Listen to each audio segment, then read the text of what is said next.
ماں بیٹی سیر سپاٹے کو نکلی۔ اماں نے فوراً ٹوک دیا، کیسی باتیں کرتی ہو سکینہ، عباس پڑوس میں آنے جانے پر لوگ کیا کہیں گے؟ اور پھر سب کے گھروں میں بیٹیاں ہیں، کسی کو کیا ضرورت ہے تم پر بات کرنے کی؟ خاتون نے اماں کو سمجھانے کی بہت کوشش کی، لیکن اماں کی ایک ہی بات تھی، لوگ کیا کہیں گے؟ پتہ نہیں ان کے اندر یہ خوف کیوں کر آ سمایا تھا۔ یوں ہی بے کیف سے دن گزرتے چلے گئے۔ میں سارا دن خود کو گھر کے کاموں میں مصروف رکھتی، حالانکہ کوئی اتنے زیادہ بکھیڑے نہیں تھے، 4 دن صفائی کی ضرورت نہیں پڑتی تھی۔ اس کے باوجود میں روزانہ گھر دھوتی، فرش پہ نظر نہ آنے والے دھبوں کو رگڑے چلی جاتی، روزانہ کچن کا سامان باہر نکالنا اور پھر دوبارہ سے رکھنا، آخر کچھ تو کرنا تھا، اور میں یہی سب کرتی تھی۔ اسی دوران اماں برآمدے میں رکھے تخت پہ بیٹھی چپ چاپ مجھے دیکھے جاتی، کبھی یہ بھی نہیں کہا کہ زارا بیٹا کل ہی تو یہ سب کیا تھا، آج رہنے دو۔ شاید میں خود بھی ہر احساس سے عاری ہو گئی تھی، جبھی تو رات میں جیسے ہی تکیے پہ سر رکھتی فوراً سو بھی جاتی، نہ کوئی سوچ، نہ خیال، نہ خواب۔ شاید مجھے ڈر تھا کہ اماں کی نظریں میرے تصورات تک رسائی حاصل کر لیں گی، اس لیے اگر میرے اندر تصوراتی دنیا آباد کرنے کی خواہش تھی بھی تو میں نے سختی سے اسے کچل دیا تھا۔ میں نہا کر نکلی تو اماں کے پاس تخت پہ بیٹھ کے بال سلجھانے لگی۔ ادھر کچھ عرصے سے میرے بال گرنے لگے تھے، اس لیے میں بہت احتیاط سے کنگھی کر رہی تھی، پھر بھی پوری کنگھی بالوں سے بھر گئی تو میں اماں کے سامنے کرتے ہوئے بولی، دیکھیں اماں، اتنے بال گر رہے ہیں، میں کیا کروں؟ اور اماں کو پتہ نہیں کیا ہوا کہ میرے ہاتھ سے کنگھی چھین کر کبھی بالوں کو دیکھتی اور کبھی میری طرف۔ عجیب وحشت آسمائی تھی ان کی آنکھوں میں کہ میں پریشان ہو گئی۔ کیا ہوا اماں؟ یہ سفید بال تمہارے سر سے نکلے ہیں؟ ایسے بے تکے سوال پہ میں کیا کہتی، ان کے ہاتھ سے کنگھی لے کر بال سمیٹنے لگی، جبکہ اماں فوراً اٹھی اور اندر چلی گئیں۔ میری سمجھ میں تو کچھ نہیں آیا، اور سوچنے کی تو اب عادت ہی نہیں رہی تھی، میں تو بالکل ایک بد دماغ بدھو لڑکی بن چکی تھی۔ اس لیے اپنی کنگھی چوٹی سے فارغ ہو کر میں کچن میں آ گئی۔ کچھ دیر بعد اماں نے برآمدے سے ہی مجھے آواز دی تو میں بے تحاشا حیران ہوئی، کیونکہ عرصہ ہوا اس گھر میں اتنی اونچی آواز میں کوئی نہیں بولا تھا۔ پھر گھبرا کے کچن سے نکلی تو اماں چادر اوڑھے کہیں جانے کو تیار کھڑی تھیں۔ مجھے دیکھتے ہی کہنے لگیں، میں ذرا پڑوس میں جا رہی ہوں، دروازہ اچھی طرح بند کر لو۔ اور سنو زارا، میرے لیے یہ ایک اور دھماکہ تھا کہ اماں کہیں جا رہی ہیں۔ میں سراسیمگی کے عالم میں ان کے پیچھے چلتی ہوئی آ رہی تھی جب وہ مڑ کے بولی، جب تک میری آواز نہ سن لو دروازہ مت کھولنا۔ میں کچھ نہیں بولی اور ان کے جانے پر دروازہ بند کرتے ہوئے یوں ہی میری نظر سامنے گئی تو وہ جانے کون تھا، اور پتہ نہیں پہلے سے وہاں کھڑا تھا یا جاتے جاتے رک گیا تھا۔ اس کی نظروں کے اشتیاق نے مجھے بوکھلا دیا۔ اس نے ایک نظر میں ہی میرا بڑا تفصیلی جائزہ لیا تھا۔ میں گھبرا کے فوراً دروازہ بند کر کے بھاگتی ہوئی برآمدے میں آ بیٹھی۔ اب پتہ نہیں بھاگنے سے دل دھڑکنے لگا تھا یا دیکھنے والے کی پرشوق نظروں نے یہ ہلچل مچائی تھی کہ میں وہاں سے اٹھ نہیں سکی۔ کتنی دیر ہو گئی جب دستک کے ساتھ اماں کی آواز سنائی دی، بیٹا دروازہ کھولو۔ میں چونک کے کھڑی ہوئی اور جا کے دروازہ کھولا۔ جیسے ہی اماں اندر آئی میں ان سے لپٹ گئی۔ کہاں چلی گئی تھی اماں؟ مجھے ڈر لگ رہا تھا۔ بابلی ہو گئی ہے کیا؟ ڈرنے کی کیا ضرورت؟ میں کوئی دور تھوڑا چلی گئی تھی، یہیں پڑوس میں تھی، اور یہ تیرا گھر ہے، کیوں گئی تھی پڑوس میں؟ اب ہر بات پوچھو گی؟ ان کے ٹوکنے پہ میں خاموش ہو گئی۔ پھر ہر دوسرے دن یہی ہونے لگا، اماں کہیں نہ کہیں جانے کو تیار، اور یہ اتفاق تو نہیں ہو سکتا تھا کہ میں جب بھی اماں کے پیچھے دروازہ بند کرنے جاتی وہ پرشوق نگاہیں لیے سامنے کھڑا ہوتا، اور جب تک اس نے کوئی حرکت نہیں کی میں نے اس کی موجودگی کو سرسری انداز میں لے لیا۔ لیکن ایک روز اس کا ہاتھ کے اشارے سے سلام کرنا میری روکھی پھیکی زندگی کو ایک خوبصورت رنگ بخش گیا، بلکہ یوں کہنا چاہیے ان چند برسوں میں اماں نے میرے گرد جو حصار کھینچ دیا تھا وہ ٹوٹنے لگا، ورنہ پہلے میں ایسی تو نہ تھی۔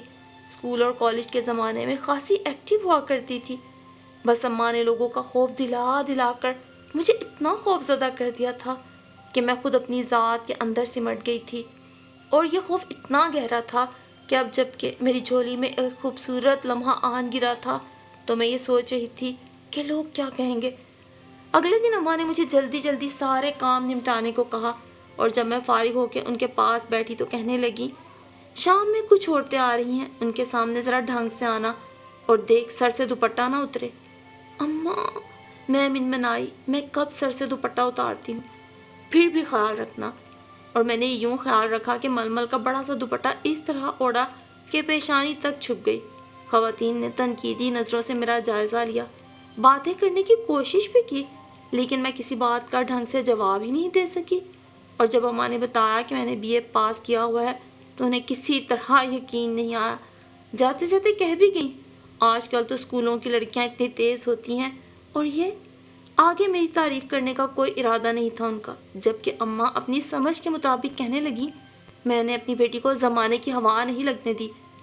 پھر جب اگلے دن اماں کو ان کی طرف سے جواب ملا کہ انہیں ایسی بہو نہیں چاہیے جو زمانے کے چال چلن سے ہی نا واقف ہو اور دنیا کے رنگ ڈھنگ نہ پہچانتی ہو، تو اماں دنگ رہ گئی اور کہیں بس نہیں چلا تو مجھ پہ بگڑنے لگی۔ یہ کیا ہر وقت چادر کی بکل مارے پھرتی ہو، دم نہیں گھٹتا تمہارا؟ اتارو اسے اور کوئی ہلکا سا دوپٹہ اوڑھو۔ ہیں؟ میں جہاں تھی وہاں کھڑی رہ گئی۔ سنا نہیں تم نے؟ لیکن اماں، ہلکا دوپٹہ سر پہ نہیں ٹکتا۔ ضروری ہے سر پہ ٹکانا؟ اور پھر اپنے ہی گھر میں کھڑی ہو، کون آتا جاتا ہے یہاں؟ میں الجھتی ہوئی اندر چلی گئی اور پھر یہیں پہ بس نہ ہوا، اماں اٹھتے بیٹھتے مجھے ٹوکنے لگی۔ اتنی چپ چپ سے کیوں رہتی ہو بی بی؟ کیا تمہارے منہ میں زبان نہیں؟ لڑکیاں کیسی کھلکھلاتی ہنستی بولتی ہیں، کبھی آس پڑوس سے ہی ہو آیا کرو۔ تمہارے ساتھ کی اور لڑکیاں بھی تو ہیں، کیسے سارے شہر میں دندناتی پھرتی ہیں۔ یہ کون سے زمانے کے کپڑے پہنتی ہو زارا؟ کیا تمہیں آج کل کا فیشن نہیں معلوم؟ میں ان کی بات پہ حیران ہوتی تھی، سمجھ میں نہیں آتا تھا کہ انہیں کیا ہو گیا ہے، اور کیونکہ ان کی ہر بات مان لینے کی عادت سی پڑ گئی تھی، اس لیے وہ جو کہتی وہی کرتی۔ سو انہوں نے درجن کو دے کے میرے آج کل کے جدید تراش خراش کے کئی سوٹ سلوائے، short shirts, long shirts, trouser, ساتھ رنگ برنگ دوپٹے لے کے آئیں۔ جانے ان کے اندر کیا خوف تھا کہ ان کی بیٹی دنیا سے بہت پیچھے رہ گئی ہے اور شاید اس بیری پہ کوئی پتھر نہیں آئے گا۔ اس خوف نے جیسے اماں کی نیندیں اڑا دی تھی۔ اس روز گھر میں آٹا ختم ہو گیا تھا۔ میں نے اماں سے کہا تو دروازے پہ کھڑی ہو کر دیکھنے لگی کہ کوئی بچہ نظر آ جائے تو اس سے کہیں، لیکن کوئی نہیں ملا، تب وہ چادر اوڑھ کے خود ہی چلی گئیں۔ میں وہیں کھڑی ہو کے ان کے آنے کا انتظار کرنے لگی، لیکن کچھ دیر بعد وہ آئیں تو ان کے ہاتھ خالی دیکھ کر میں آٹے کی بابت پوچھنا ہی چاہتی تھی کہ اماں کے کہنے پر ان کے پیچھے آٹے کے تھیلا اٹھائے وہ چلا آیا، وہی جو مجھے دیکھتے ہی سلام کا اشارہ ضرور کرتا تھا۔ میں بے اختیار ایک قدم پیچھے ہٹی اور اندر جانا چاہتی تھی کہ اماں کی آواز آئی، آ جاؤ حماد، کوئی پردہ تھوڑی ہے۔ کہاں رکھوں خالہ جی؟ اس نے مجھے دیکھ کر پوچھا۔ بس یہیں رکھ دو بیٹا۔ اور کوئی کام خالہ جی؟ وہ تھیلا رکھ کے سیدھا کھڑا ہوا تو پوچھنے لگا۔ بس بیٹا، بہت شکریہ تمہارا۔ شکریہ کی کیا بات ہے خالہ، جب بھی ضرورت ہو بلا لیا کریں، یہیں سامنے ہی تو رہتا ہوں۔ اچھا اچھا بیٹھو، چائے پیو گے؟ چائے تو ضرور پیوں گا خالہ۔ وہ بے تکلفی سے اماں کے ساتھ تخت پہ بیٹھ گیا تو میں کچن میں آ کے چائے بنانے لگی۔ پھر چائے بنا کر وہیں سے اماں کو آواز دی تو وہ چلی آئیں۔ اماں، اسے اندر کیوں بلا لیا؟ میں چھوٹی سی ٹرے میں 2 مگ رکھ کر اماں کو تھماتے ہوئے بولی۔ تو کیا ہوا؟ اتنی دور سے آٹا اٹھا کر لایا ہے، کیا باہر سے ہی واپس کر دیتی؟ لیکن اماں، لوگ کیا کہیں گے؟ ہیں؟ اماں یکدم چونک کر میری طرف دیکھنے لگی، پھر فوراً سر جھٹک کے بولی، ہاں ہاں، مجھے لوگوں کی کوئی پرواہ نہیں، جس کا جو دل چاہے کہے۔ یا اللہ، میں وہیں پیڑھی پہ ڈھہ سی گئی۔ یہ اماں کو کیا ہو گیا؟ اچانک ان کے اندر سے لوگوں کا خوف کیسے مٹ گیا؟ ایک طویل مدت بعد میں نے سوچنا شروع کیا تو میرے ذہن پہ جمی سالوں کی برف اور گرد جیسے ہٹنے لگی۔ اب میرے سمجھ میں آیا کہ اماں نے لوگوں کی پرواہ کیوں چھوڑ دی تھی۔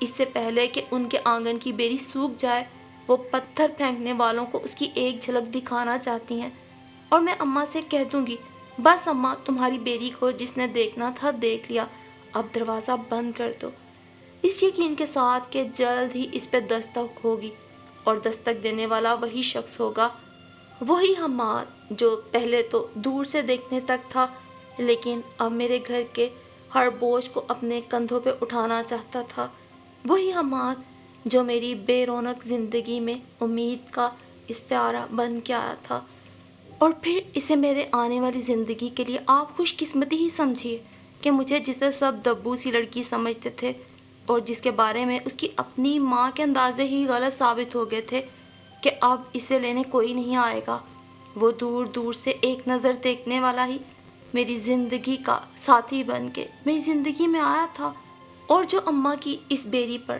پہلا اور آخری پتھر ثابت ہوا تھا۔ حماد میری کوئی اندیکھی پہلی نظر کی محبت نہیں تھا، بلکہ میں اس کی قدر یوں کرتی تھی کہ وہ اللہ کا میرے حال پہ کرم ہی تھا۔ ہم لڑکیاں جو در بدر کی ٹھوکریں کھاتی ہیں، جنہیں رنگ برنگ لوگ آ کے کسی بھی بنیاد کو بہانہ بنا کے ٹھکرا جاتے ہیں، رد کر جاتے ہیں، جب انہیں کوئی ایک نظر میں یوں پسند کر لے اور اپنی زندگی میں سب سے مقدس مقام پہ بٹھا دے، تو یقین مانیے وہ حال ہوتا ہے کہ اکثر و بیشتر اللہ کے شکرانے کے احساس سے آنکھیں نم ہو جاتی ہیں۔ بعض اوقات حماد بات کر رہے ہوتے ہیں تو میں غور سے انہیں دیکھتے ہوئے سوچتی ہوں کہ اللہ تعالیٰ تو نے میرے لیے یہ انسان رکھا ہوا تھا، میری قسمت میں تو نے یہ انسان لکھا تھا۔ دل سے یہ دعا نکلتی ہے کہ مجھ جیسی وہ تمام بیریاں جو اپنے گھروں کے آنگنوں میں یوں ہی سوکھ رہی ہیں، لوگوں کی تحقیر اور ذلت کا سامنا کر رہی ہیں، اللہ انہیں بہترین بر نصیب فرمائے، انہیں محبت کرنے والے، قدر کرنے والے اور سب سے بڑھ کر اعتبار کرنے والے جیون ساتھی نصیب فرمائے۔ آمین ثم آمین۔